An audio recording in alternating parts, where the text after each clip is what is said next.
Near-death experiences leave an indelible mark, an experience of the possibility to follow a different path, a new way.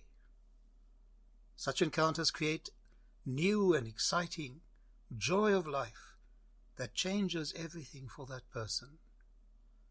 There is another spiritual path that opens us to such experience without that radical near-death experience. This is the call of our Advent journey through the desert to prepare a way for the possibility of something new.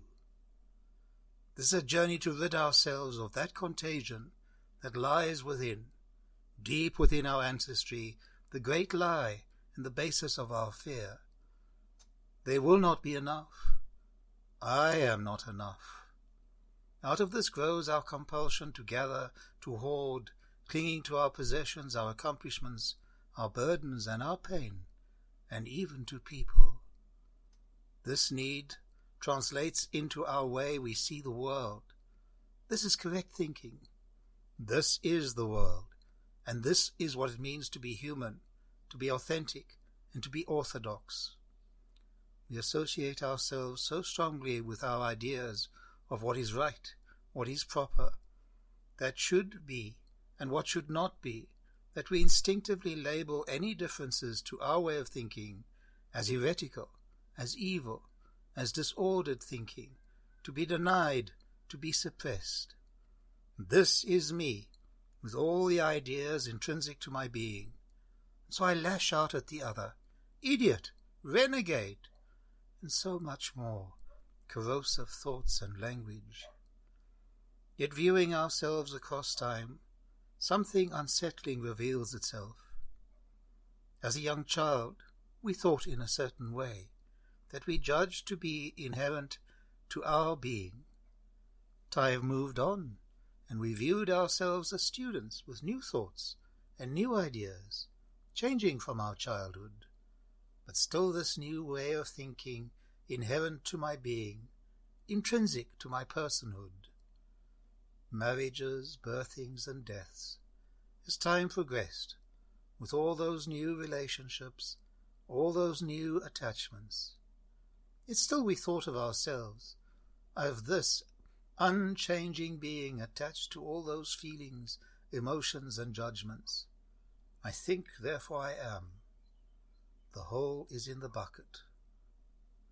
We are beings moving in a three-dimensional space-time, continually changing, developing, and evolving. Our intrinsic human dignity does not lie in any single two-dimensional slice of time. John the Baptist's words are prophetic, speaking for each one of us also. The Christ must increase, and we must decrease. Each one of us is called to prepare a way for the way, the Lord, so that we may become the true image of the exemplar, that divine exemplar of Christ that is already within us. We miss the mark when we give power and authority to the passions and dramas that we associate with our life and our being. These are all the guises of the false self, of the egoistic being that we must divest through the process of humble kenosis. Our call to repentance is a call to a new way of seeing, learning to see with the eye of the heart. This calls on us to let go of the traditional progression of building blocks, of judgment that rule who is worthy, who is unworthy. Jesus, the Christ, emptied himself. This is kenosis, and it is the opposite of that clinging to control of space and time as an unchanging singularity. This is a call for our hearts to resonate with that heart that now beats within the Trinity, beyond all time and space.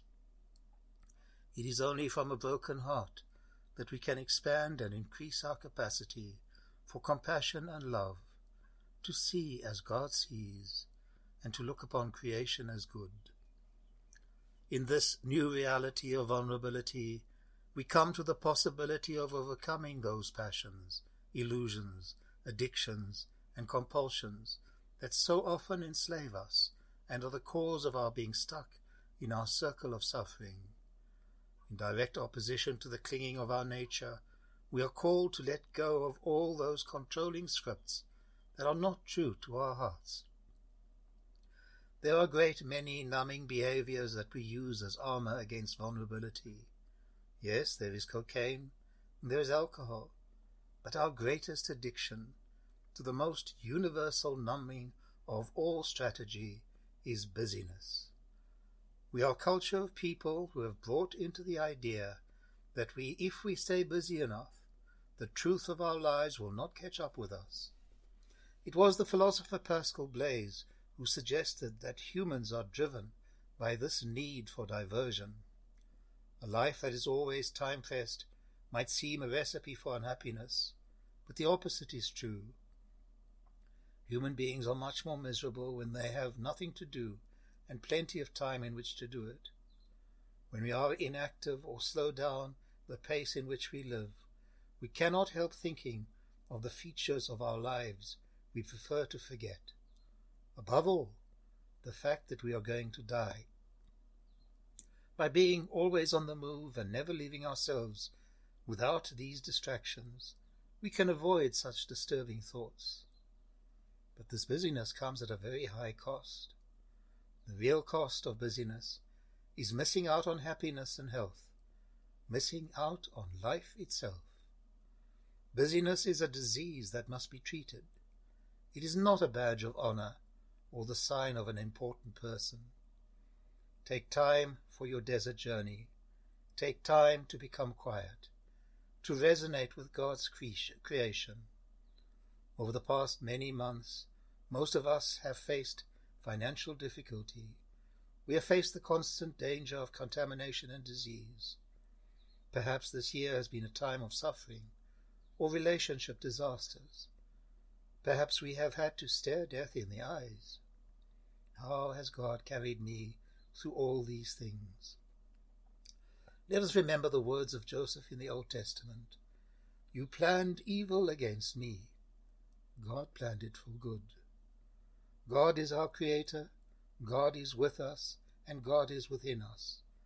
That is enough. I am enough. The Lord grant you peace.